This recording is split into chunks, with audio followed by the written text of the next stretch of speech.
Allah mau kita hidup bagaikan sebatang pohon yang berbuah.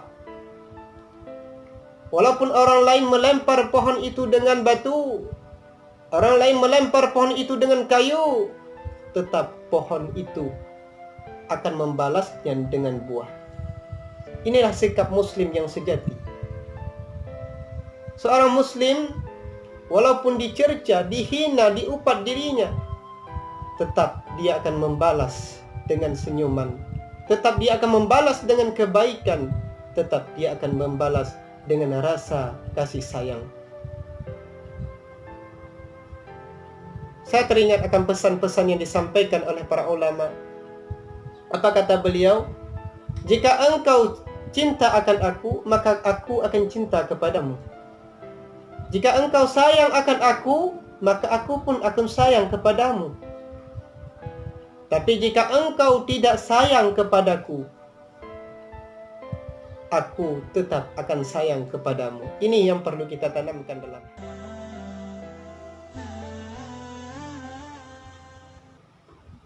Bismillahirrahmanirrahim. Assalamualaikum warahmatullahi wabarakatuh. Alhamdulillah. Allahumma salli ala sayyidina Muhammad wa ala alihi wa sahbihi wa sallim. Para sahabatku sekalian, pada kesempatan yang mulia ini kita masih bertatap muka dengan pembicaraan tentang kehidupan kita di dunia ini. Hubungan kita dengan orang lain dan hubungan orang lain dengan kita yang insya Allah akan kita bahas pada kesempatan yang mulia ini. Dalam kita hidup di dunia ini, Allah Subhanahu wa ta'ala menciptakan orang-orang yang ada di samping kita. Allah ciptakan tetangga-tetangga kita sebagai orang yang bisa menemani kita dalam kehidupan ini. Maka karena itu Allah Subhanahu wa ta'ala melarang bagi kita untuk memutuskan hubungan-hubungan persaudaraan. Allah Subhanahu wa ta'ala melarang bagi kita untuk saling menghardik, mencerca, menghina antara satu dengan yang lainnya. Kenapa demikian? Karena hal itu merupakan perbuatan-perbuatan yang disukai oleh syaitan laknatullah alaihi. Maka dalam hal itu, melalui hadis Rasulullah sallallahu alaihi wasallam berpesan kepada kita tentang kehidupan ini. Barang siapa yang cinta kepada mukmin, maka dia telah mencintai aku, kata Rasul.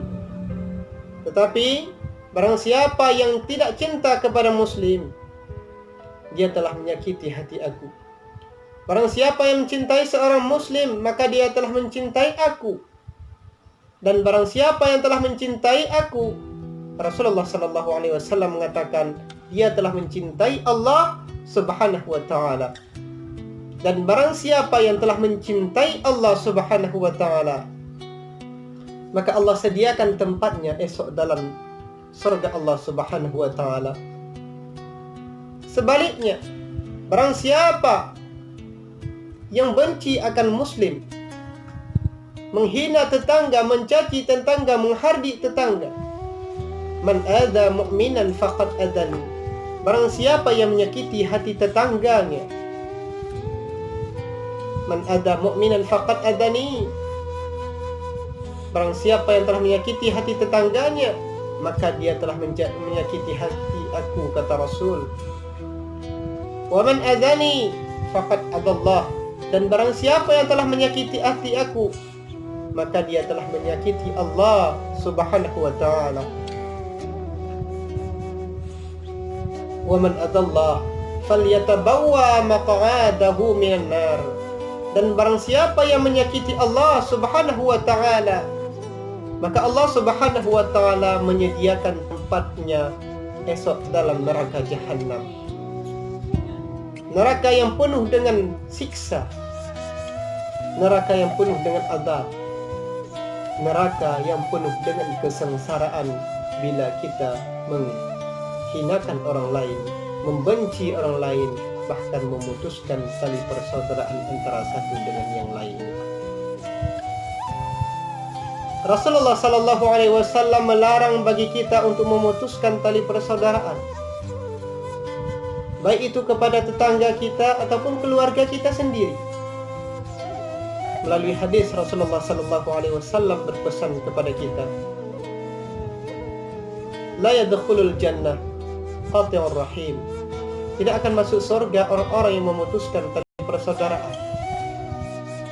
Yang hari ini kita tidak akur dengan adik-adik kita, yang hari ini kita cerca orang tua kita, yang hari ini kita tidak pernah menghargai jasa orang tua kepada diri kita, bahkan kita memutuskan tali persaudaraan dengannya, maka ingat, dalam neraka Allah tempatkan diri kita.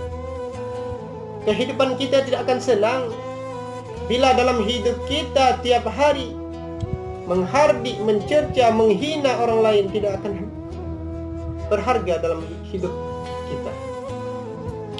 Kehidupan kita yang dimaunya Allah itu persis bagaikan kehidupan sebatang pohon yang berbuah, yang dimaunya Allah. Allah mau kita hidup bagaikan sebatang pohon yang berbuah. Walaupun orang lain melempar pohon itu dengan batu, orang lain melempar pohon itu dengan kayu, tetap pohon itu akan membalasnya dengan buah. Inilah sikap Muslim yang sejati. Seorang Muslim, walaupun dicerca, dihina, diupat dirinya, tetap dia akan membalas dengan senyuman, tetap dia akan membalas dengan kebaikan, tetap dia akan membalas dengan rasa kasih sayang. Saya teringat akan pesan-pesan yang disampaikan oleh para ulama. Apa kata beliau? Jika engkau cinta akan aku, maka aku akan cinta kepadamu. Jika engkau sayang akan aku, maka aku pun akan sayang kepadamu. Tapi jika engkau tidak sayang kepadaku, aku tetap akan sayang kepadamu. Ini yang perlu kita tanamkan dalam hati. Man la yarham la yurham. Barang siapa yang mengasihi, mencintai, maka dia akan dikasihi. Barang siapa yang hari ini berbuat kebaikan kepada orang lain, maka suatu saat orang lain akan berbuat kebaikan kepada kita. Barang siapa yang hari ini selalu mengajarkan kebaikan kepada orang lain, maka insya Allah kebaikannya akan kembali pahala kepada diri kita. Kenapa demikian? Karena Allah Subhanahu wa ta'ala Maha tahu apa yang kita kerjakan. Ma yalfidhu min qawlin illa ladaihi raqibun atid. Tidak suatu ucapan pun yang keluar daripada mulut kita hari ini, tidak suatu perkataan pun, perbuatan pun yang keluar daripada gerakan tangan kita, kecuali dicatat oleh para malaikat pencatat amal, baik itu amal baik yang kita kerjakan, ataupun sebaliknya amal buruk yang kita laksanakan. Maka semua apapun yang kita laksanakan hari ini, mesti kita pertanggungjawabkan esok di hari kiamat. Maka hal yang perlu kita ingat bahwasanya untuk tahu bagaimana kita cinta kepada Allah, maka lihat bagaimana cara kita berhubungan dengan orang lain. Untuk kita melihat berapa iman kita terhadap Allah, maka lihat karakter kita kepada orang samping rumah kita. Kita lihat karakter kita, bagaimana sikap kita terhadap orang-orang yang ada di sekeliling kita.